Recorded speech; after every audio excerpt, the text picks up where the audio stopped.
Okay, welcome back guys sa Nerbits Gaming. So ngayong araw guys, pag-uusapan natin yung bagong Nintendo Switch 2. Here we go! So totoo pala guys, yung mga haka-haka, yung mga rumor na kumakalat sa internet. So hindi ko na expect na maglalabas pala ng bagong Nintendo ngayong taon. At confirm na nga guys na maglalabas po ang Nintendo ngayong taon, which is si Nintendo Switch 2. So panoorin na rin natin guys yung official trailer ng Nintendo Switch 2, tapos compare na rin natin sa ating Nintendo Switch OLED. Share ko na rin guys, bago tayo mag-start kung naghahanap po kayo ng handheld console kagaya ng Nintendo Switch, Steam Deck, ROG Ally, Legion Go at PSP, available po sa atin guys. PM lang po kayo sa ating page, Nerbits TV. So free games na yun guys, tapos pwede po tayo meet up, Lalamove or LBC. Kapag nasa abroad kayo guys, pwede rin po via DHL. So PM lang kayo guys sa ating Facebook page, Nerbits TV. Okay guys, Nintendo Switch official trailer. Let's go!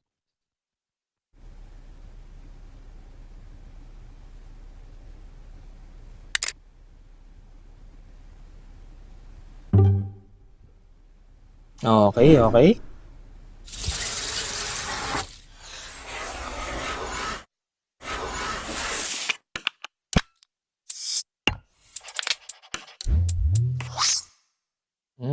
Dalawa.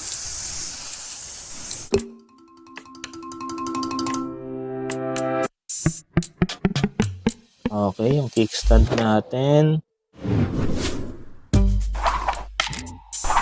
Lumaki.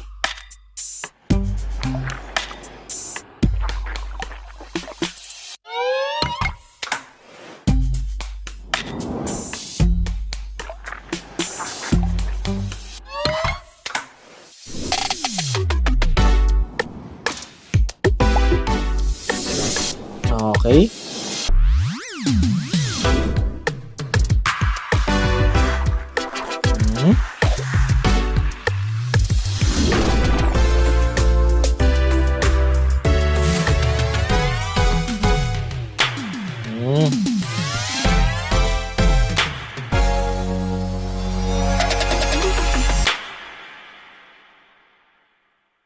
Switch 2.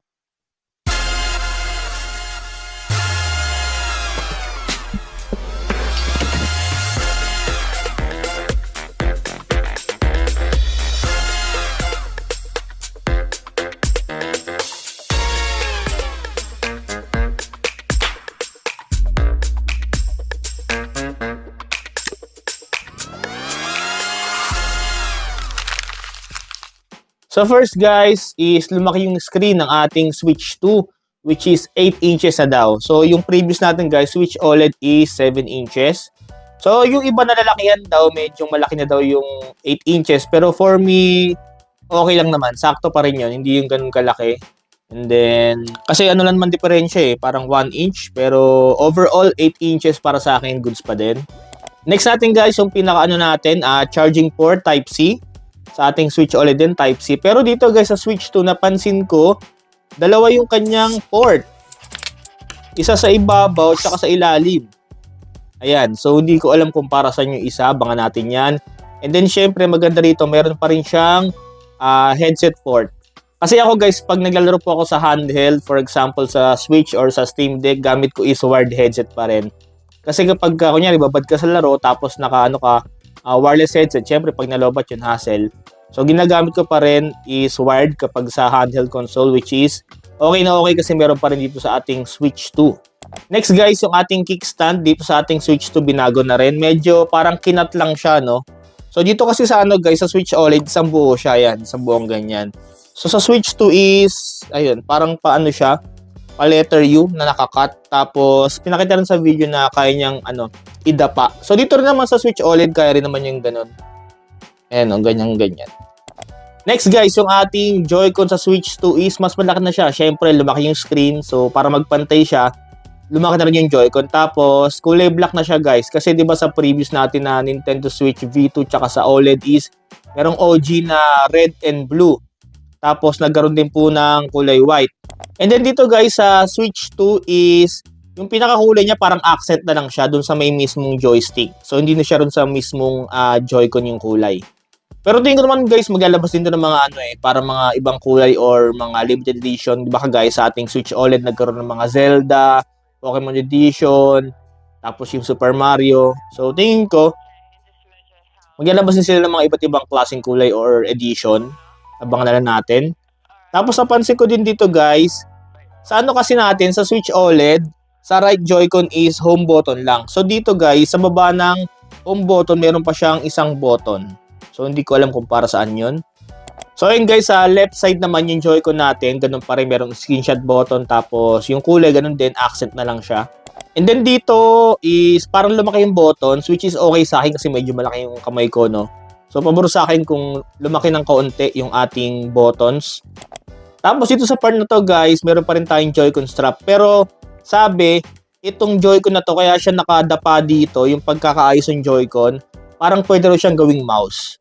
So dito ako guys na intriga, no? Kasi ayun nga, magnetic siya. Sabi nga ng mga iba kasi nga, for example, gumamit bata, tapos hinawakan siya ng paganto. Since magnetic lang siya, baka raw mahulog yung pinaka-switch natin. So sa tingin ko naman, syempre naisip din naman yun ng Nintendo, no? So baka talagang matibay or talagang makapit yung magnet na nilagay nila. Kasi dito guys, di ba, sa previous nating Switch, ini-slide siya, which is okay na okay kasi hindi siya matatanggal basta-basta. Kailangan mo talaga siyang hugutin. Tingin ko naman guys, marami mga third-party company ang gagawa ng mga Joy-Con para dito sa ating Switch 2. So abangan na lang po natin. So ayan guys, ang kanyang harapan, no? So parang ano rin, kahawig din ng Switch OLED na kulay black. Pero hindi ako sigurado kung ano na to, OLED na. Pero tingin ko ano to IPS or LCD. Kasi malamang after mga ilang buwan or ilang taon maglalabas ng Switch to OLED. Parang ganun, tingin ko lang. So ito yung kanyang likod guys, may nakalagay lang po ng logo ng Switch, tapos nakalagay 2. Tapos yung pinaka-lock ng ano natin guys, pinaka-lock ng Joy-Con, medyo malaki na siya compare sa Switch OLED natin na bilog lang na maliit. Tapos ito guys, i-release daw po yung Mario Kart 9 sa Switch 2. Tapos guys, yung dock sa Nintendo Switch 2 is medyo ano na siya, curve yung gilid. Yung ating dock sa Switch OLED guys is curve din naman pero hindi masyado, parang pa-square pa rin siya. So yung itsura ng dock parang gano'n pa rin naman, parang pinagbago lang is yung side. Tapos guys, yung ating Joy-Con grip parang gano'n pa rin naman yung itsura, pero parang glossy na siya. So sa Switch 2 guys, ganoon pa rin, meron pa rin tayong game card or cartridge, no? So maganda raw dito guys, meron siyang backward compatibility. Ibig sabihin guys, yung mga game card mo sa Nintendo Switch OLED or mga previous nating Switch, pwede pa rin magamit sa Switch 2. And then syempre kung ayaw nyo gumamit guys ng mga game card or cartridge, pwede pa rin kayong bumili ng digital games sa eShop. So pinagkaiba lang kasi guys ang digital sa cartridge. Kapag digital kasi, less hassle kasi hindi mo na kailangang salpakan ng game card. So kailangan mo lang i-play yung game. Pero disadvantage guys ng digital, syempre, pag nagsawa ka na, hindi mo siya pwedeng ibenta. Pwede mong ibenta kaso yung buong account mo. So sa cartridge naman guys, syempre, pag magpapalit ka po ng game, kailangan mong hugutin yung cartridge tapos lagay mo yung ibang game. So ganun siya. Pero advantage ng cartridge, pagka nagsawa ka na sa game, pwede mo siyang ibenta sa marketplace, di ba? Okay, so ayun guys, ang ating official trailer video ng Nintendo Switch 2. Nakaka-excite, no? Sabi kasi nung iba, lalabas daw siya guys this June. Sabi naman ng iba, per months daw. Tapos ang price daw is nagre-range siya ng 22K. Pero yung sa 22K guys, hindi pa sure, baka nga mas mataas pa. Syempre, i-import sa atin yung Switch galing sa Japan. For example, syempre may mga tax yan, mga kailangang bayaran, tapos yung mga kikitain pa ng mga dealers. So baka umabot pa ng 25K. Diba guys, last year ang daming lumabas ng mga handheld console. Maganda yung specs pero okay lang, kumbaga dead man lang. Pero itong kaparating guys na Nintendo Switch 2, diba, talagang iba Nakaka-excite kasi nirelease tong Switch OLED guys 2021 pa ata. So ngayon nirelease na po yung Switch 2 is ano na rin, 4 years na yung nakalipas. Okay, so diyan ko muna tatapusin guys ang ating trailer video reaction ng ating paparating na Nintendo Switch 2. Alam ko excited na kayo guys, so comment down below kung tingin nyo kailan lalabas yung Switch at magkano yung official price. Pa-like and subscribe na rin po sa ating channel guys. Thank you for watching and happy gaming!